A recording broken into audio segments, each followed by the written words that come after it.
Assalamualaikum warahmatullahi wabarakatuh. Bismillahirrahmanirrahim. Alhamdulillahirabbil alamin. Assalatu wassalamu ala asyrafil anbiya'i wal mursalin sayyidina wa maulana Muhammadin wa ala alihi wa sahbihi ajma'in. Rabbi shrah li sadri wa yassir li amri wahlul 'uqdatam min lisani yafqahu qawli. Selamat malam anak-anak semua. Masih sehat semua ya? Bunda doakan anak-anak semua senantiasa diberikan kesehatan oleh Allah. Keluarga yang di rumah juga demikian, mudah-mudahan oleh Allah disehatkan, diberikan rezeki yang berlimpah dan berkah. Amin ya rabbal alamin.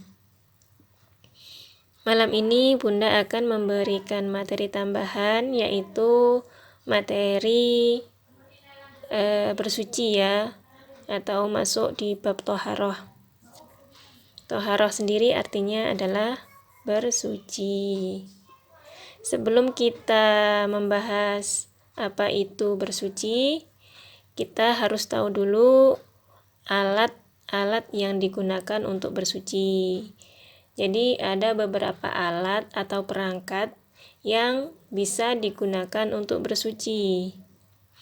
Di antaranya yang pertama adalah air. Ini sudah biasa dan umum kita gunakan ya. Kita wudhu menggunakan air, kita mandi menggunakan air, kita cebok atau istinja juga menggunakan air. Kemudian yang kedua adalah debu. Kita juga bisa bersuci dengan menggunakan debu ketika tidak ada air. Biasanya kalau debu ini digunakan untuk tayamum. Jadi ketika mau bersuci tapi tidak ada air, maka bisa menggunakan debu untuk tayamum sebagai pengganti wudhu ya. Berikutnya yang ketiga ada batu. Batu ini juga bisa digunakan untuk bersuci. Biasanya batu ini digunakan untuk istinja atau cebok kalau tidak ada air. Ketika istinja tapi tidak ada air, bisa menggunakan 3 batu atau 1 batu dengan 3 sudut yang tidak sama, begitu. Nah, sudah tahu alat-alat bersuci. Selanjutnya kita akan membahas lebih dalam mengenai air ya. Nah, anak selama ini sudah tahu ada beberapa macam air. Jadi secara fikih air itu dibagi menjadi beberapa macam. Yang pertama, air suci mensucikan. Jadi, air ini kategorinya dia suci dan bisa untuk mensucikan benda-benda yang terkena najis. Kemudian juga bisa digunakan untuk berwudu dan bisa digunakan untuk mandi besar.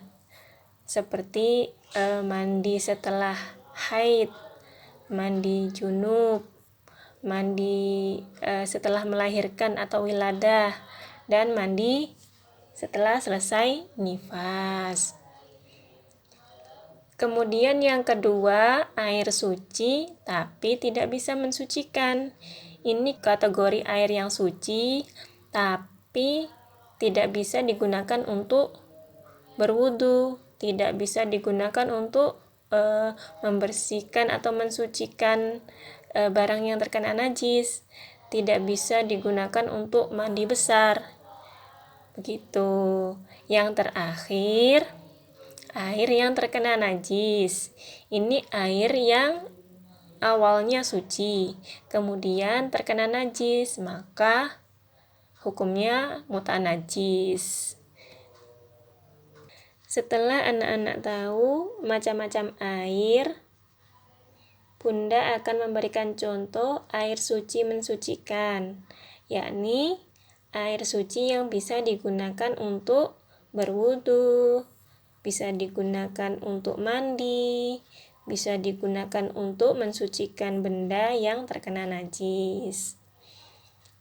Jumlahnya ada 7 macam ya. Yang pertama, air hujan. Jadi, bila anak-anak berada di musola atau berada di luar, mau sholat, mau wudhu, tapi tidak menemukan kamar mandi. Nah, anak-anak bisa menggunakan air hujan untuk berwudhu atau bersuci, dan hukumnya sah gitu. Jadi air hujan bisa digunakan untuk berwudhu atau bersuci. Selanjutnya, air laut. Air laut juga dihukumi suci dan bisa mensucikan.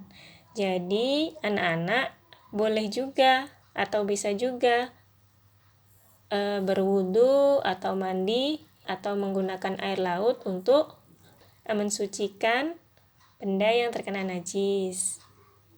Begitu. Berikutnya air sungai. Air sungai juga bisa digunakan untuk bersuci. Bisa digunakan untuk berwudu atau mandi. Akan tetapi air sungai ini harus air sungai yang bersih. Kalau air sungainya sudah tercampur dengan kotoran, limbah, air tersebut kalau kondisinya sudah banyak berubah, maka tidak bisa digunakan lagi untuk bersuci, tidak bisa lagi digunakan untuk mandi atau mensucikan benda yang terkena najis. Yang keempat, air sumur. Air sumur ini identik dengan air sanyo ya, kalau anak-anak taunya. Kalau di kota, sumur itu kan tidak terlihat sumurnya, jadi dibor. Kalau di kampung-kampung masih umum sumur-sumur yang ada bibir sumurnya. Nah, kalau bersuci menggunakan air sumur itu juga boleh, hukumnya boleh. Ini air galian ya, intinya air sumur itu air yang digali, itu hukumnya boleh untuk bersuci, bisa digunakan untuk bersuci. Berikutnya air sumber. Air sumber ini air mata air ya. Mungkin anak-anak pernah ke gunung, kemudian menemukan sumber air atau mata air pegunungan. Itu anak-anak bisa gunakan untuk bersuci, bisa digunakan untuk istinja, bisa digunakan untuk berwudu, bisa digunakan untuk mandi, begitu. Berikutnya air salju. Air salju kalau di Indonesia nggak ada air salju, karena Indonesia itu daerah tropis. Tapi kalau anak-anak pergi ke daerah yang dekat-dekat kutub atau mungkin di kutub utara ataupun kutub selatan, yang dekat-dekat situ, nanti anak-anak bisa menemukan air salju atau air es. Nah, air es ini juga bisa digunakan untuk berwudu dan sah hukumnya, bisa digunakan untuk bersuci ya. Cuman ya memang dingin. Berikutnya air embun. Air embun ini bisa digunakan untuk bersuci juga. Sudah selesai, sudah lengkap penjelasan mengenai 7 air yang bisa digunakan untuk bersuci dan mensucikan. Berikutnya, Bunda akan memberikan contoh air suci tapi tidak bisa digunakan untuk bersuci, atau suci tapi tidak bisa mensucikan. Nah, apa ada? Ada. Contohnya apa? Contohnya adalah air teh atau air kopi. Yang seperti itu tidak bisa digunakan untuk bersuci. Suci bisa diminum, tapi tidak bisa digunakan untuk berwudu. Tidak bisa digunakan untuk mandi. Tidak bisa digunakan untuk mensucikan benda yang terkena najis. Berikutnya air buah-buahan. Kalau di contohnya di sini air kelapa ya. Jadi air kelapa itu suci. Tapi tidak bisa digunakan untuk berwudu. Tidak bisa digunakan untuk mandi atau bersuci yang lainnya seperti istinja. Nah, yang ketiga contohnya adalah air bekas yang sudah digunakan untuk bersuci. Jadi kalau anak-anak wudhu, ketika anak-anak membasuh muka, kan ada air yang menetes. Nah, air tetesan pertama itu dihukumi mustakmal atau sudah bekas, jadi tidak bisa digunakan untuk berwudu lagi. Jadi jangan sampai ketika anak-anak ngambil air yang air mustakmalnya tadi jatuh di tangan tempat mau ngambil air lagi, begitu. Selanjutnya yang terakhir, air yang terkena najis atau air mutanajis. Air mutanajis ini adalah air yang terkena najis. Contohnya air yang terkena air liur anjing.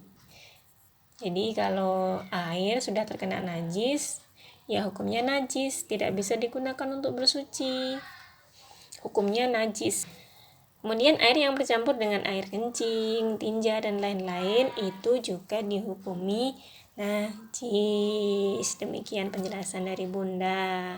Mudah-mudahan bisa dipahami ya anak-anak semua. Karena sudah habis, disambung materinya untuk minggu depan.